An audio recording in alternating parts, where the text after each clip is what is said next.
যে আপনাকে কষ্ট দেয়, প্রতিনিয়ত আঘাত করে, যে আপনার সঙ্গে বেইমানি করেছে, চিট করেছে, এই মানুষটার প্রতি মায়াটা কাটিয়ে ফেলেন।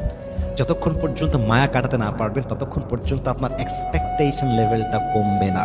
মানুষ যার প্রতি তার মায়া কাজ করে তার প্রতি তার এক্সপেকটেশন লেভেলটা অনেক হাই হয়। দেখবেন যাকে দেখে আপনার প্রচণ্ড মায়া হয়, প্রচণ্ড ভালোবাসা হয়, এই মানুষটা আপনাকে ইগনোর করলে কষ্ট লাগে। এই মানুষটাকে মেসেজ দেওয়ার পরে যদি ডেলিভার্ড হয় কিন্তু সিন না হয় কষ্ট লাগে, সিন হয় রিপ্লাই না আসে কষ্ট লাগে, রিপ্লাই আসে কিন্তু হোম ইয়েস নো আপনার কষ্ট লাগে। কারণ কি? আপনার এই মানুষের প্রতি মায়া আছে, ভালোবাসা আছে, আবেগ আছে। যতক্ষণ পর্যন্ত মায়া থাকবে আপনার এক্সপেকটেশনটা কমবে না। আর যতক্ষণ পর্যন্ত মানুষের মনে আশা থাকে আরেকজনের থেকে, মানুষের জীবনটা খুশি হতে পারে না, সুখী হতে পারে না। আশা যত বেশি কষ্ট তত বেশি, আশা যত কম কষ্ট তত কম। যাকে দেখে যত বেশি আপনার মায়া হয় এই মানুষটা আপনাকে তত বেশি কষ্ট দিয়ে ভাঙবে। আরে মানুষ তো এমন প্রাণী